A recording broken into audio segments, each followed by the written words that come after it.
बहुत समय पहले रेगिस्तान के तपती रेत के बीच एक पुरानी झोपड़ी खड़ी थी। चारों तरफ रेत के सागर, लेकिन उसी झोपड़ी के पास एक पुराना छायादार पेड़ था। शायद अकेला ऐसा पेड़ जिसने रेत के क्रूर थप्पड़ों को सहते हुए खुद को जिंदा रखा था। उसी झोपड़ी में 80 साल की एक अकेली बूढ़ी औरत रहती थी। उसके परिवार में कोई नहीं था। वह बिल्कुल अकेली इस वीरान रेगिस्तान में रहती थी। कभी उनका परिवार भी यहीं रहता था, पर कई साल पहले आया रेत का भयंकर तूफान सब कुछ अपने साथ बहा ले गया। कोई ना लौटा। तब से वह अकेली इसी झोपड़ी में रह रही थी। उस बूढ़ी महिला के पास परिवार के नाम पर बस कुछ बकरियां थी जो रोज दूध देती थी, और उस झोपड़ी के पीछे एक तालाब था जिसने मछलियां पाल रखी थी। बस उन्हीं के सहारे वह यहाँ दिन काट रही थी, और किसी के इंतजार के साथ। एक दिन दोपहर को जब धूप अपने सबसे तीखे तेवर पर थी, तब वह बूढ़ी दादी उस पेड़ की छांव में बैठी थी, और बकरियां भी छांव में बैठी थीं। उन्हें रेत की लहरों के पार एक आकृति हिलती नजर आई। जैसे जैसे वह पास आया, साफ हो गया एक जवान लड़का, लगभग 23-24 साल का, गोरा, चिट्टा, गठीला शरीर, थकान और धूप से झुलसा हुआ। उसके होंठ सूखे थे, आंखों में प्यास थी। वह लड़खड़ाता हुआ छांव के पास आया और बुढ़िया को बोलने लगा, दादी, थोड़ा पानी मिलेगा क्या? बहुत प्यास लगा है। वह बूढ़ी औरत ने सिर हिलाया और कहा, ठीक है बाबू, तुम यहीं बैठो, मैं पानी लेकर आती हूँ। बूढ़ी औरत धीरे से उठी, लाठी के सहारे झोपड़ी के भीतर गई और मिट्टी का लोटा में पानी भरकर लाई और उस लड़के को दिया। लड़के ने एक सांस में पानी पी लिया, जैसे जान वापस आ गई हो। फिर बोला, क्या मैं आज रात यहीं रुक सकता हूँ? मैं दूर गांव से आ रहा हूँ, बियापुर की ओर जा रहा था, मगर गर्मी के मारे मेरी हालत बहुत खराब हो गया है, चल भी नहीं पा रहा हूँ। वो झिझकता हुआ बोला। बुढ़िया कुछ देर चुप रही, फिर मुस्कुराई और बोली, क्यों नहीं, जरूर रुक सकते हो बेटा। मैं भी यहाँ अपनी बकरियों के साथ अकेली रहती हूँ। तुम यहाँ रुकोगे तो मुझे अच्छा लगेगा। बुढ़िया की यह बात सुनकर वह लड़का मुस्कुराया और अपना बैग उठाकर झोपड़ी के अंदर जाने लगा। थोड़ी देर में शाम हो जाती है। वह बूढ़ी औरत पेड़ के नीचे चूल्हे पर रोटियां सेक रही हैं, और पास में वही नौजवान लड़का बैठकर एकटक बुढ़िया को देखे जा रहा था और मुस्कुरा रहा था, जैसे उसके मन में कुछ और है, जुबान पर कुछ और। थोड़ी देर बाद बूढ़ी औरत उस लड़के को रोटी और दूध लाकर देती है, और फिर दोनों बैठकर खाना खाते हैं। रात का समय हो जाता है। झोपड़ी के भीतर दिया टिमटिमा रहा था। लड़का बकरियों के पास बैठा था। वह बुढ़िया लड़के के लिए बिस्तर लगा रही थी, खुद भी नीचे चारपाई पर सोती थी। उस लड़के के लिए भी दूसरे कोने में बिस्तर लगा देती हैं।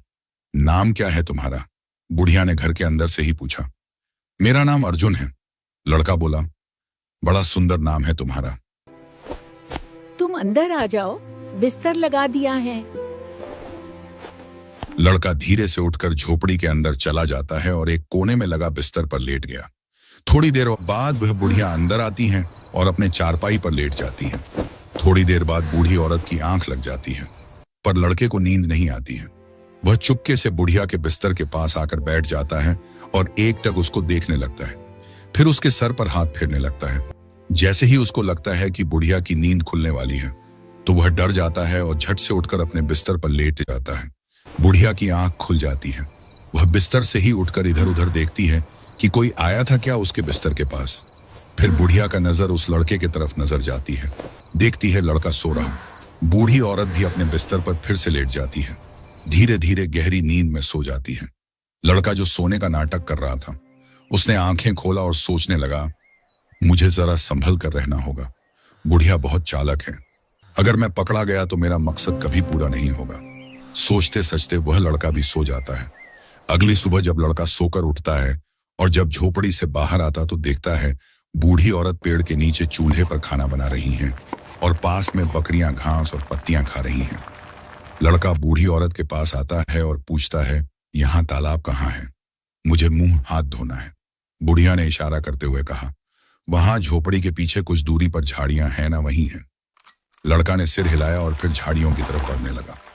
झाड़ियों के पास आकर देखा, वहां सच में एक सुंदर तालाब था जिसमें ढेर सारी मछलियां भी तैर रही थीं।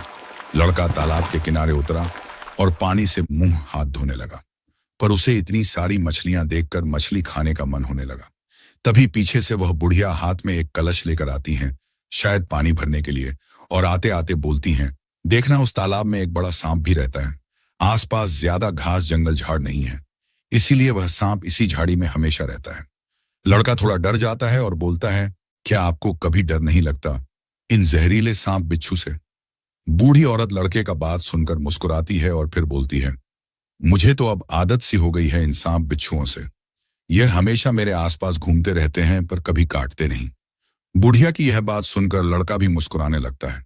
तभी फिर बुढ़िया बोलती है, क्या तुम मछली खाओगे?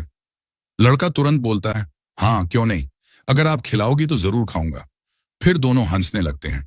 बुढ़िया घर की ओर जाती हैं और फिर थोड़ी देर बाद हाथ में एक मछली पकड़ने वाला जाल लेकर आती हैं। फिर तालाब में उतरकर जाल डालने लगती हैं। लड़का यह सब दृश्य देखकर बहुत खुश होता है।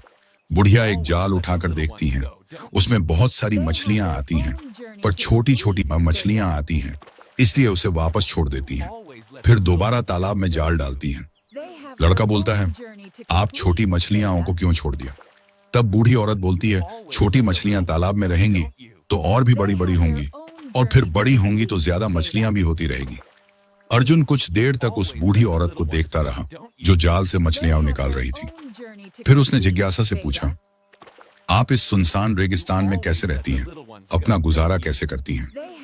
बूढ़ी औरत ने जाल को किनारे रखते हुए हल्की मुस्कान के साथ कहा, बेटा, इसी तालाब के सहारे। वह थोड़ी देर चुप रही, फिर धीरे धीरे बोलने लगी, मैं इसी तालाब से मछलियां पकड़ती हूँ, कुछ खा लेती हूँ और कुछ पास के बाजार में बेच आती हूँ। उसी से मेरा गुजारा चलता है। और अजीब बात तो यह है कि इतने सालों में कभी इस तालाब की मछलियां खत्म ही नहीं हुई। अर्जुन ध्यान से उसकी बात सुन रहा था। बूढ़ी औरत की आवाज अचानक भारी हो गई। आज से ठीक 30 साल पहले इस रेगिस्तान में एक भयंकर तूफान आया था। उसकी आंखें नम हो गईं।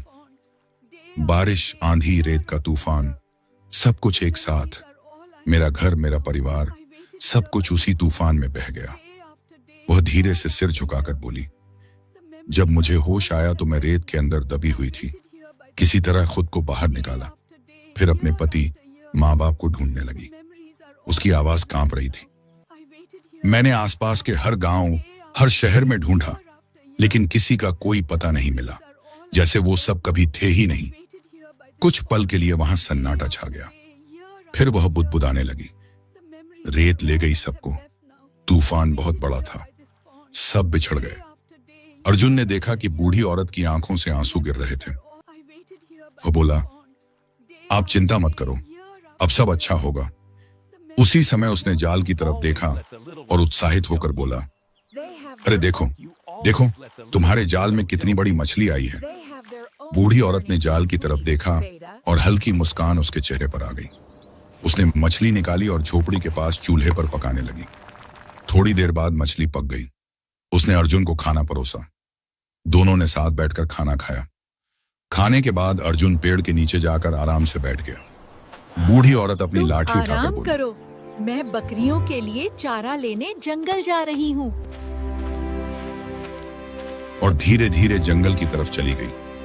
अर्जुन पेड़ के नीचे बैठा उसका इंतजार करता रहा। देखते देखते शाम होने लगी, लेकिन बूढ़ी औरत अभी तक नहीं लौटी।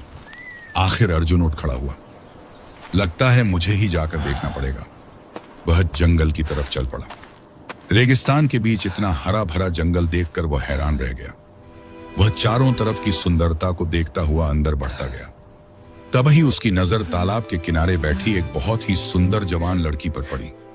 वह लड़की रो रही थी।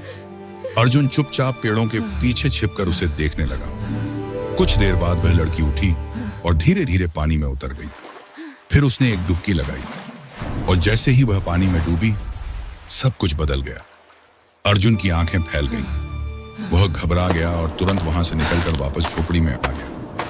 पेड़ के नीचे बैठकर वह धीमे स्वर में बोला, लगता है अब मेरा मकसद पूरा होने वाला है। जिस काम के लिए मैं यहाँ आया हूँ वह पूरा हो जाएगा।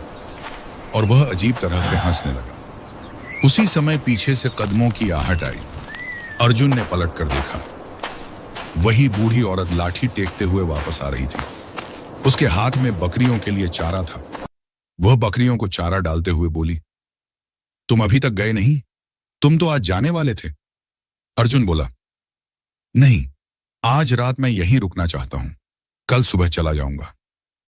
बूढ़ी औरत ने पूछा, तुम इतने देर कहां थे? अर्जुन बोला, बस ऐसे ही घूम रहा था। फिर उसने कहा, मुझे भूख लगी है, खाना बना दो।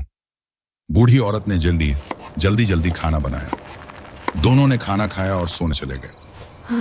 लेकिन उस रात अर्जुन को नींद नहीं आ रही थी। वह बार बार बूढ़ी औरत को देख रहा था। वह गहरी नींद में थी। अर्जुन धीरे धीरे उठा और उसके पास गया।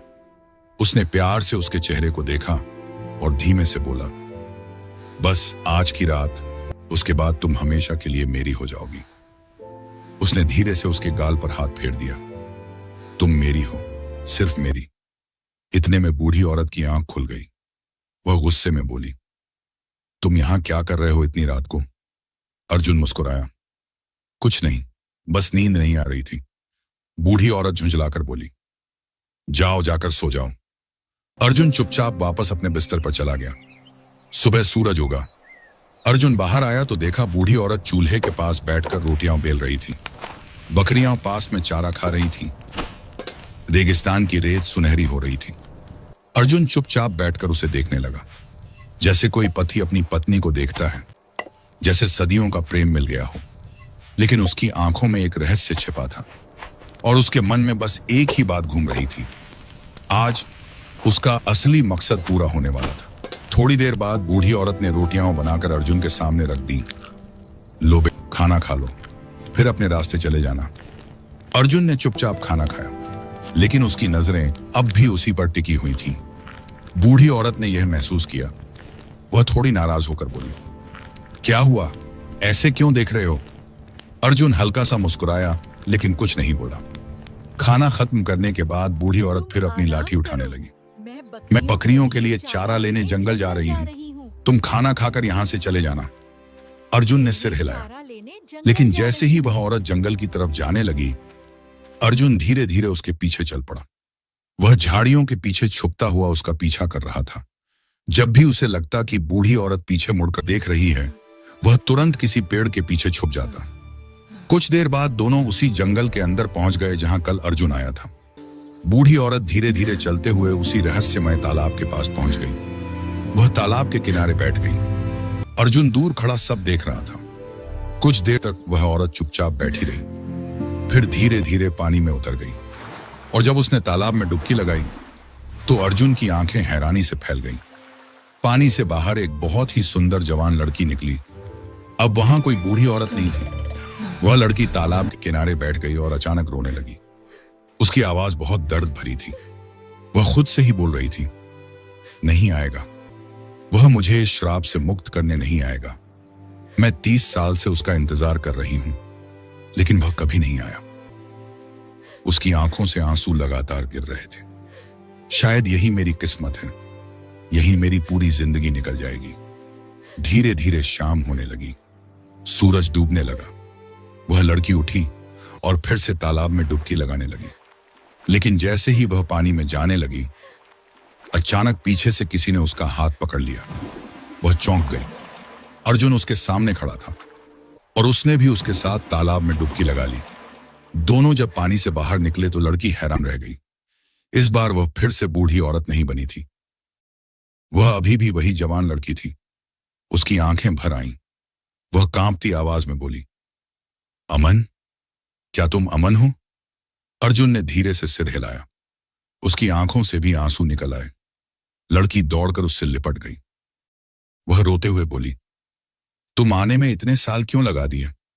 मैं तुम्हारा 30 साल से इंतजार कर रही थी।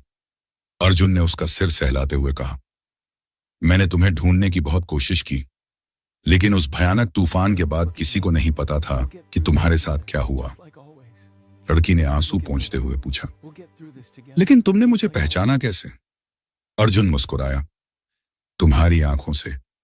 बचपन में मैंने तुम्हारी वही प्यारी आंखें देखी थी और वही आंखें उस बूढ़ी औरत के चेहरे में भी दिखी। तभी मुझे लगा कि वह तुम ही हो सकती हो। फिर लड़की धीरे धीरे अपनी कहानी बताने लगी। जब हम दोनों बच्चे थे, हमारी शादी हो गई थी। हम बहुत खुश थे, लेकिन उसी समय वह भयानक तूफान आया और सब कुछ खत्म हो गया। उसकी आवाज भर आई। मैं रेत के नीचे दब गई थी, किसी तरह बच गई, लेकिन मेरा परिवार कहीं खो गया।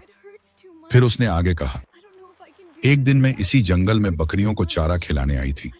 मैं जंगल में घूम रही थी, तभी जंगल के बीच में एक बूढ़ी महिला को कुछ काला जादू जैसा क्रिया करते हुए देखा और मैं घबराकर पूछने लगी कि आप यहाँ क्या कर रही हो। वह महिला जवाब नहीं दे रही थी।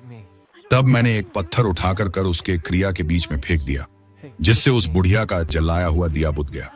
उसका कार्य अधूरा रह गया। वह बहुत क्रोधित हो गई और बोलने लगी, तुमने मेरी बरसों से की हुई मेहनत बर्बाद कर दिया, मूर्ख लड़की। ये मेरा कार्य सफल हो जाता तो मैं हमेशा हमेशा के लिए जवान सुंदर महिला बन जाती। फिर उसने मुझे श्राप दे दिया कि अब से तुम भी मेरी जैसी बुढ़िया बन जाओगी और तुम्हारा जवानी छीन जाएगी। जब मैं रोकर उससे माफी मांगने लगी, अपनी सारी कहानी सुनाई कि बरसों से मैं यहाँ अपने पति का इंतजार कर रही हूँ। अगर मैं सदा के लिए बूढ़ी बन जाऊंगी तो मेरा पति मुझे कभी पहचान नहीं पाएगा। मेरी बात सुनकर उसे दया आ गई। तब उसने कहा कि मैं अपना श्राप वापस तो नहीं ले सकती, लेकिन श्राप थोड़ा कम कर सकती हैं। उसने कहा कि दोपहर से शाम तक मैं अपने असली जवान लड़की के रूप में रहूंगी और शाम से अगले दिन दोपहर तक मैं एक बूढ़ी औरत बन जाऊंगी। अर्जुन ध्यान से सुन रहा था। लड़की बोली, जब मैं रोकर उससे माफी मांगने लगी तब उसने कहा, अगर तुम्हारा पति तुम्हें पहचान ले और तुम्हारे साथ इस तालाब में डुबकी लगाए, तभी तुम्हारा श्राप टूटेगा। उसकी आंखों में फिर आंसू आ गए। तब से मैं रोज इस तालाब में डुबकी लगाती थी। सोचती थी शायद एक दिन तुम मुझे ढूंढते हुए आ जाओगे। वह मुस्कुराई, लेकिन आज सच में तुम आ गए। अर्जुन ने उसका हाथ पकड़ लिया। अब सब खत्म हो गया। तुम्हारा श्राप भी टूट गया और हमारा बिछड़ना भी। लड़की की आंखों में खुशी के आंसू थे। अर्जुन बोला, अब हम फिर से अपनी जिंदगी शुरू करेंगे और इस बार हमारी शादी धूमधाम से होगी। रेगिस्तान की हवा धीरे धीरे बह रही थी। सूरज की आखिरी किरणें उस तालाब पर चमक रही थीं और 30 साल बाद दो बिछड़े हुए दिल फिर से एक हो चुके थे। उस दिन के बाद अर्जुन और उसकी पत्नी उसी जगह रहने लगे। रेगिस्तान का वह तालाब अब उनके लिए सिर्फ पानी का स्रोत नहीं था, बल्कि उनकी किस्मत बदलने वाला चमत्कार था। दोस्तों, आप लोगों को कहानी कैसी लगी कमेंट में जरूर बताएं और हमारे चैनल को सब्सक्राइब जरूर करें।